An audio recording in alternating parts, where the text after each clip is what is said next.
Boa noite, Pedro, Jefferson, Bruno e os ouvintes da Rádio Rebeldia, essa nossa audiência qualificada aqui. Como eu sempre digo, é muito bom a gente conversar com pessoas inteligentes, né? E é isso que a gente precisa, né? Debater, conversar com pessoas inteligentes, né? Enfim, e eu quero aqui nessa minha fala, né, trazer algumas reflexões, né, a partir justamente dessas perguntas, né? Um segundo turno sem Bolsonaro é possível? Será que o Ciro ou uma terceira via, né, tem chance? Né? Qual que é a melhor alternativa dentro desse cenário? Né? E eu gostaria de começar essa minha fala aqui já pontuando algumas coisas. Né? Eu acho que nós estamos num contexto bastante singular, não apenas da história do Brasil, mas da história mundial. Né? Coisas estão acontecendo ao redor do mundo, né? Como o vereador Bruno trouxe, né? Pontuou muito bem, né? A gente precisa lembrar que nós estamos no Brasil e tem algumas diferenças, né? Com relação aos outros países, né? A gente falou, ele trouxe exemplo da Colômbia, né? Mas a gente pode olhar também para os Estados Unidos, né? Nós no Ocidente, quando se fala em democracia, sempre se lembra dos Estados Unidos, né? Seja para criticar, seja para estabelecer algum paralelo, né? E é importante lembrar que nós estamos vivendo aí a era da pós-verdade, né? Desde um tempo se ouve falar nisso, né? Hoje, tal questão outro dia, não se fala mais tanto em pós-verdade, né? A gente começou a ouvir outros termos aí, né? Se fala muito em fake news, né? Mas é importante lembrar disso também.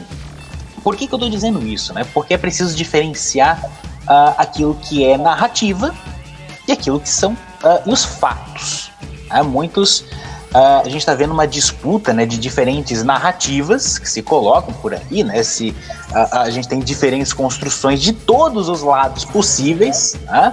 Existem narrativas do lado daqueles que defendem Bolsonaro, existem narrativas do lado que defende o Lula, o PT. Eu não quero aqui estabelecer nenhum juízo de valor sobre isso, mas sim que é preciso diferenciar o que são narrativas e o que são fatos, né? Eu vou dar um exemplo bem concreto quanto a isso, né? O que eu quero dizer com fatos, né? Muito se fala nas pesquisas eleitorais. E aí, parafraseando, né, um dos nossos pré-candidatos, né, nunca antes na história desse país, né, se fez tanta pesquisa eleitoral. Você não estranha que toda semana é uma pesquisa diferente? Pois é, e quando nós olhamos quem financia nessas pesquisas, quem patrocina essas pesquisas, é um dado importante também.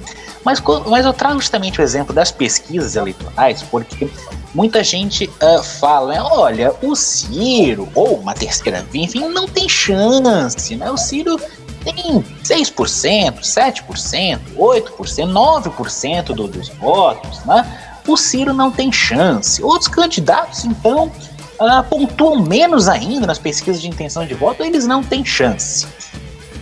E eu quero trazer um exemplo aqui para a gente pensar sobre essa questão das pesquisas, justamente a última pesquisa que saiu, foi divulgada ontem, né?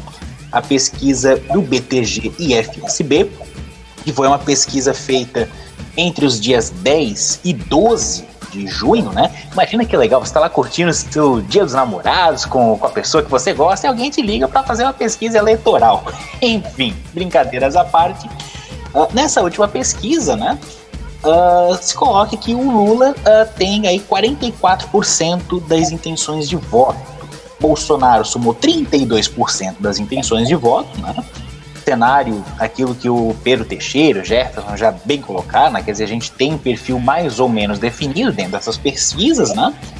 De um possível segundo turno, e outras porcentagens também, né? Ciro Gomes com 9% das intenções de voto, Simone Tebet com 2% das intenções de voto, Janones com 1% de intenção de voto, e outros candidatos ali que têm menos de 1%, né? E outro dado que eu sempre faço questão de lembrar, né?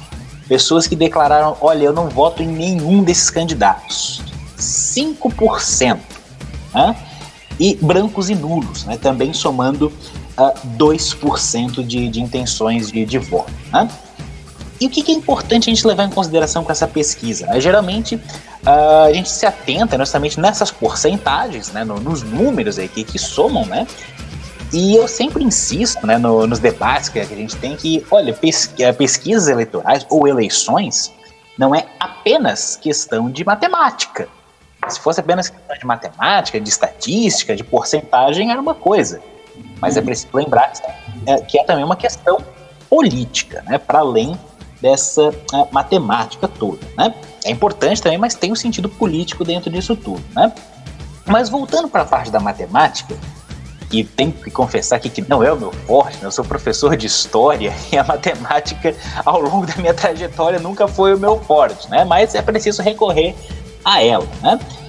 Um outro número que geralmente a gente esquece de comentar é qual foi a amostragem dessa pesquisa, né? Aonde que ela foi feita, né? Com quantas pessoas e da onde, né? E essa pesquisa do BTG, ela foi feita com 2.000 pessoas.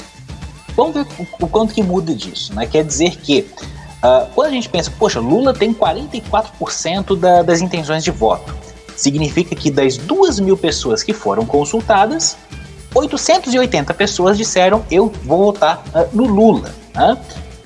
Significa que 640 pessoas dessas 2.000 consultadas disseram que querem votar no Bolsonaro, né?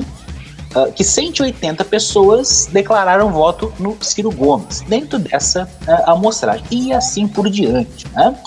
E só para trazer mais um dado aqui, 100 pessoas dessas 2.000, aliás, disseram que não vão votar em nenhum candidato. Eu digo isso porque quando a gente vê essa porcentagem, né, às vezes se constrói uma narrativa, né, como se isso representasse a totalidade da população, e não é bem assim, né? Dentro dessa leitura, esses 44% do Lula, por exemplo, somariam mais de 670 milhões de votos, né? Ou, enfim, não é bem essa a conta, né? Aliás, eu acho que eu me enganei aqui nesse número. Eu falei que o meu forte não é matemática, mas enfim, acho que são 67 milhões de votos, né? Enfim, quer dizer, a gente tem uma ideia um tanto quanto distorcida, né? Opa, mas é preciso lembrar que pesquisa, a gente está falando de amostragem. Tudo bem, tem uma metodologia, vamos levar isso em consideração também, né? Só olhando uma pesquisa um pouco anterior, né, da semana passada, aí, uma pesquisa encomendada pelo Poder Data, né, feita entre os dias 5 e 7 de junho, né?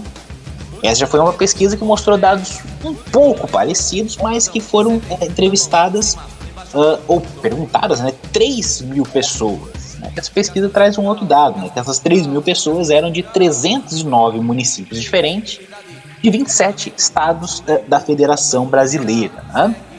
Então, é sempre importante a gente levar isso em consideração para colocar em perspectiva, né? Para daí debater a questão matemática e a questão política, né? O que eu quero dizer com isso? E, de novo, né? Toda semana nós temos pesquisas diferentes, né? Então, vou chutar um exemplo aqui, pensando aí a respeito do Ciro Gomes, que é o candidato que eu defendo, né? Em uma semana, o Ciro pontua, vamos dizer, 7%. Numa pesquisa, numa outra semana ele aparece com 8%, 9%, enfim. Essa sucessão de pesquisas, né, parece dar a impressão que, bom, alguma coisa aconteceu nessa semana que aquelas pessoas que lá atrás declararam voto mudaram seu voto, ou o contrário também, né? Vamos dizer que uma pesquisa, como o Ciro já apareceu com mais de 10% de intenções de voto, né, e depois em uma outra pesquisa numa semana seguinte aparecia com 8% de intenções de votos, né? E isso parece alimentar uma narrativa de que, bom, alguma coisa aconteceu que 2% daquelas pessoas, né, abriram mão do voto no Ciro, mudaram de ideia. Por exemplo, o Ciro fez uma entrevista aí com um certo humorista, não se saiu muito bem, e 2% daquelas pessoas falaram: eu não gostei, eu não vou mais votar nesse cara. Na pesquisa seguinte, o Ciro aparece com menos. E não é o que acontece. Significa que outras pessoas, né, foram perguntadas e dessa amostragem saiu outro resultado. É mais ou menos isso. E quando eu falo dessa relação entre a política e a matemática, né, eu sempre trago um exemplo, né, que nós não estamos falando de uma corrida de cavalos. Eu sempre trago a ilustração aí dos cavalinhos do Fantástico, né? Eu só aqui nos bastidores estava falando de futebol, né? E às vezes parece isso, né? Um cavalinho está um pouquinho na frente, o cavalinho está um pouquinho atrás, e tem essa impressão, né? E o problema é que isso alimenta uma narrativa de, olha, você é não desperdice seu voto, não jogue seu voto fora, né? Como se você estivesse apostando, né, em um cavalo ou qualquer outro tipo de aposta aí que você prefira fazer, né? Mas de fato o voto ele tem um quê de aposta. Aposta em um projeto. Um projeto que pode ser um nome ou um projeto de fato, né? E eu sempre trago também, né, que é preciso questionar, ou é questionável essa história de terceira via, né? Às vezes eu provoco que o Ciro não é uma terceira via. Procurou construir uma terceira via, tivemos outros nomes aí, né? Hoje se fala na Simone Tebet, já se falou no João Dória, ou outros nomes, até Sérgio Moro, né? Mas o Ciro não é essa terceira via pretendida, né? Essa terceira via de acordo com a mídia, de acordo com o mercado. O Ciro é uma alternativa ao Bolsonaro, uma alternativa ao Lula, mas não tem necessariamente uma terceira via nesses moldes. O Ciro é um candidato que defende um projeto nacional de desenvolvimento. Eu acho que é em torno disso, né, que a gente deveria, ou que a gente poderia se atentar e debater, né, em torno de um projeto, né, mesmo para construir uma frente única contra o Bolsonaro, né, debater um projeto. E aí sim seria possível falar em uma unidade contra o fascismo, contra a extrema-direita, contra o neoliberalismo, enfim. Mas essa é a minha contribuição, né? E aí, de novo, trazer alguns fatos para a gente debater. Ótimo, Pedro.